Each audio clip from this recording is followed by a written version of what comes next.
سلام، من شاپور دشپور هستم. توی این جلسه میخوام در مورد نوشتن نوت ها با هم صحبت کنیم که پیش زمینه نوشتن کورد میشه.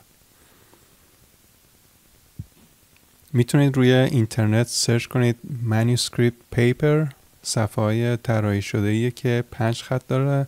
یکی از اونها رو میتونید پرینت کنید و برای صفحه تمرین استفاده کنید.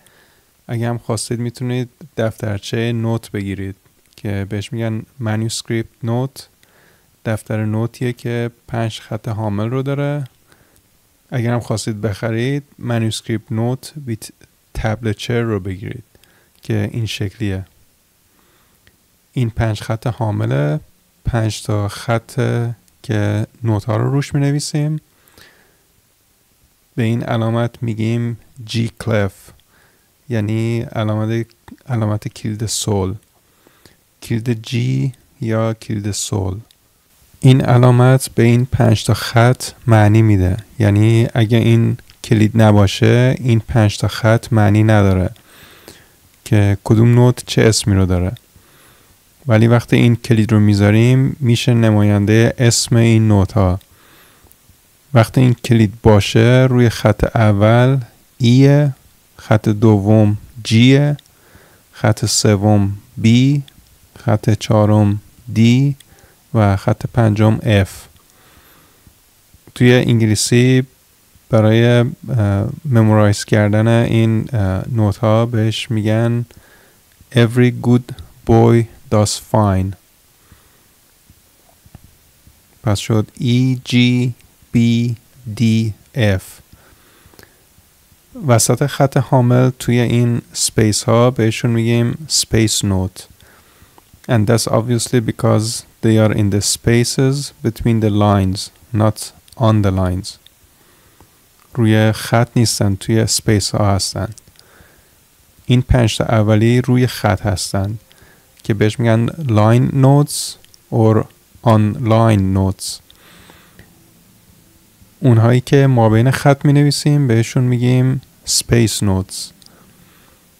کلمه face یادتون باشه، اینها هم نوت های ما بین خط ها هستند. F, A, C, E. حالا اگه من این 4 تا نوت رو سر بدم بیاد وسط لاین نوتس قرار میگیره، بعد اگه نگاه کنین روی دایره این نوت ها به ترتیب هستن که میشه E, F, G, A, B, C, D, E, F. اگه همه اینها را دنبال هم بکشیم الفابتیک میشه. اگه دوباره از نو این 5 تا خط را بکشم با کلید G clef، ما به ترتیب نوت ها را روی خط اول بذاریم میشه روی خط E، بعدش F، بعد G، بعد A، بعد B، C، D، E و F. پس ما یک نوت روی خط داریم، یک نوت ما بین خط. نوت روی خط آخر میشه F. نوت بعدیش چی میشه؟ میشه G. حالا چرا به این علامت میگن G clef؟ چون نوکش نشسته روی خط دوم. That's where G is. پس شما اسم نوتا رو تمرین کنید. این نوتا رو بخونید تا بتونید جاشون رو پیدا کنید روی خط حامل.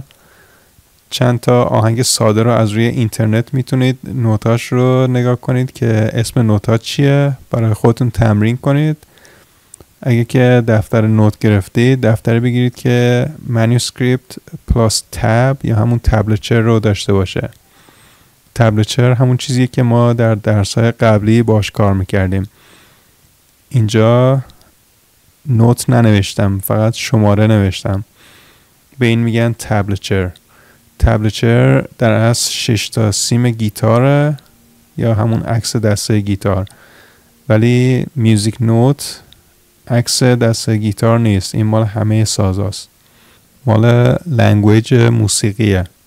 پس وقتی شما میخواید دفتر بگیرید manuscript note with tab بگیرید.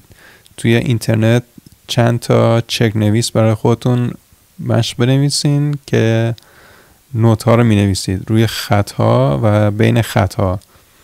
بعد سعی می کنید اسماش رو پیدا کنید. اگه روی خط بود میشه از فرمول every good boy does fine استفاده میکنین. اگه بین خط بود میشه FACE. یکی دو تا از این خطا رو که پر کنید یاد میگیرید. بعد یک خط تمیز دیگه برمیدارید و به صورت رندوم الفابت رو اینجا می نویسید. بعد هر کدوم از این نوت ها رو که می نویسید بالاش شکلش رو روی خط می کشید. این رو سر فرصت تمرین کنید. خودتون رو با نوت ها آشنا می کنید چون چشمتون باید روی نوت ها آشنا بشه.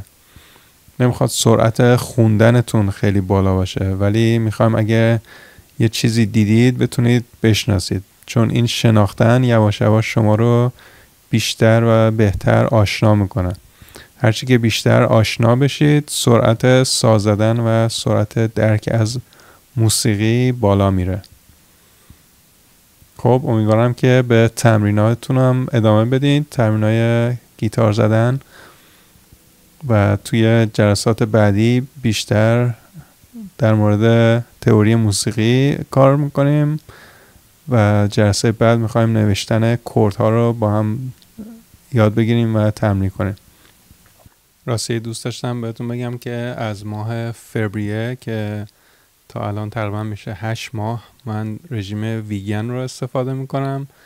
از legumes, vegetables, whole grain, fruits and vitamin B12 استفاده میکنم که جای تشکر داره از آقای بهروز پاکشیر که این رژیم رو به من یاد دادن و خیلی از مشکلات سلامتیم از بین رفت از موقعی که این رژیم رو استفاده کردم. دوست داشتم با شما هم به اشتراک بذارم این خبر رو و از آقای پاکشیرم جای تشکر داره، هم به خاطر این درس‌های موسیقی و هم اینکه این رژیم گیاهخواری رو به هم یاد دادن.